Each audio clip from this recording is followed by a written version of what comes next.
Salut tout le monde, aujourd'hui je viens lancer une nouvelle rubrique sur ma chaîne spéciale dédiée à des petites choses culturelles. Je dis petites choses parce que j'ai pas envie de faire de longues vidéos avec plein de choses dedans, mais je me suis dit que ça serait sympa de régulièrement venir vous faire un petit topo sur un truc particulier. Alors quand je dis régulièrement, je ne sais pas quelle sera la fréquence puisque je ne peux pas me mettre d'emploi du temps à respecter, sinon je n'y arrive pas.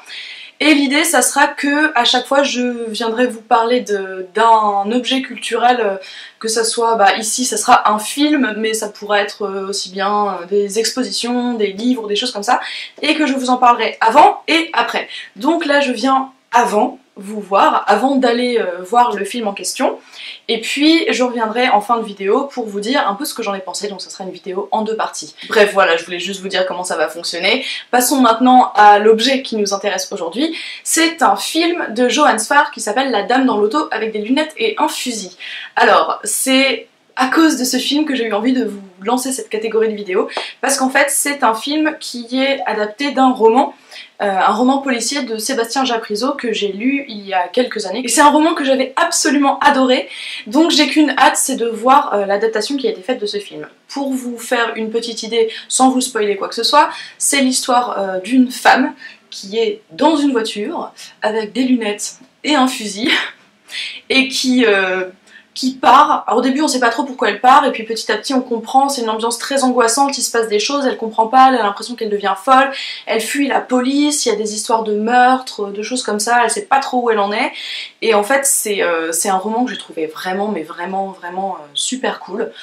J'étais complètement prise dedans, j'ai trouvé que c'était hyper bien fait. Alors je suis pas du tout la seule à avoir eu cet avis, c'est un roman qui est très populaire, qui est reconnu comme un classique policier vraiment super bien fait, et qui est aussi réputé comme étant particulièrement inadaptable au cinéma. Il y a une tentative qui a été faite, je crois, il y a quelques années, je ne sais pas par qui, et j'ai pas vu le film, donc voilà, mais je sais que c'est connu comme étant difficile à adapter parce que tout est à la première personne, on est dans la tête de la dame dans l'auto, et c'est très psychologique et tout ça, donc je me demande ce que ça peut donner au cinéma. Ceci dit, Johannes Farr est un personnage assez étrange, c'est un auteur de bande dessinée qui est aussi réalisateur, qui a réalisé entre autres Gainsbourg, Une vie héroïque, que j'ai trouvé vachement bien comme film. C'était assez controversé, assez bizarre, mais j'ai trouvé ça vachement beau, vachement, je sais pas, poétique mais sombre en même temps. Enfin, du coup je me dis qu'il y a peut-être du potentiel pour que ce film soit réussi.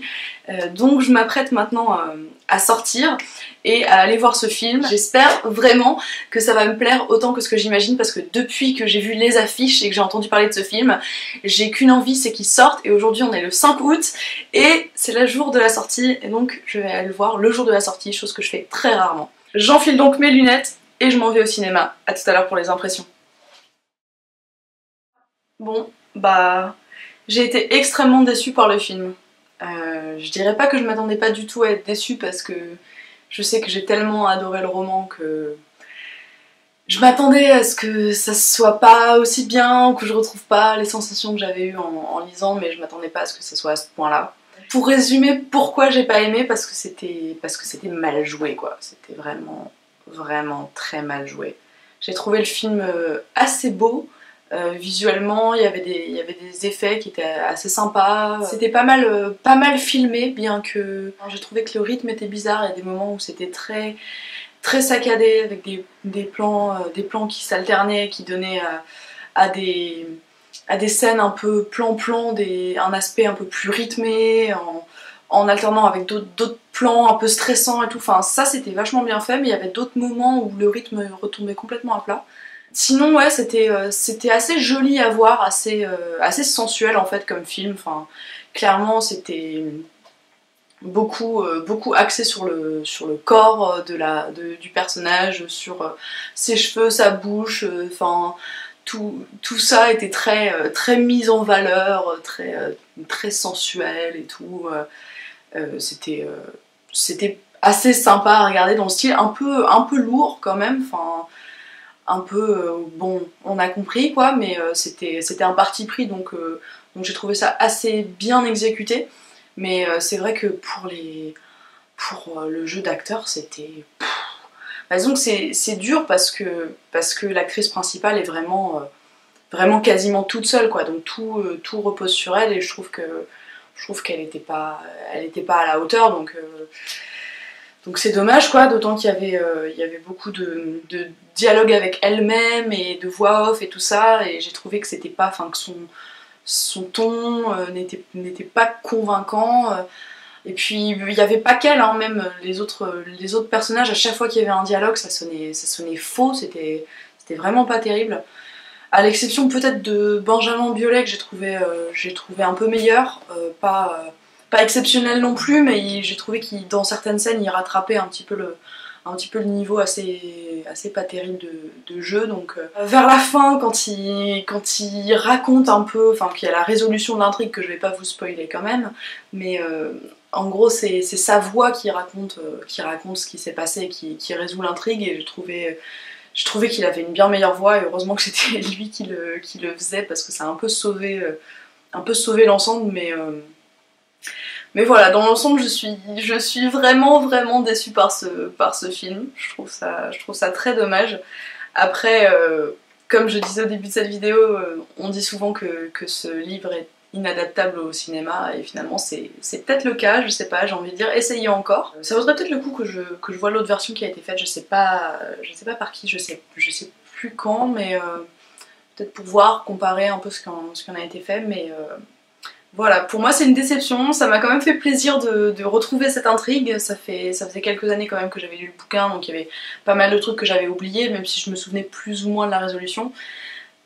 Ça m'a fait plaisir de retrouver ça quoi. Je dirais que si ça avait été un film qui n'avait pas été adapté d'un bouquin, je vous aurais dit bah il y a quand même un point positif énorme à ce film, c'est son scénario, sauf que bah, le scénario c'est le bouquin, donc voilà. Pour une première vidéo de ce style, je trouve ça un peu dommage, limite, enfin en revenant chez moi du cinéma, je me disais ah, je sais pas si je vais faire la vidéo, la mettre en ligne parce que c'est un peu idiot, j'ai envie de faire une catégorie culturelle, et puis là je commence par vous dire que finalement selon moi ce film vaut pas le coup, mais bon, pourquoi pas, hein, on va rester intègre et honnête avec moi-même et avec vous, et vous dire tout simplement ce que j'en ai pensé, même si pour une première c'est une déception. Alors je précise que je suis pas du tout critique de cinéma, et je vais même pas faire semblant d'avoir les compétences qui me permettent de juger de la qualité artistique d'un truc, c'est juste mon opinion, argumentée je l'espère, et puis voilà. Sur ce, je vais vous laisser, n'hésitez pas à me dire si cette rubrique vous intéresse et si vous avez envie d'en voir d'autres,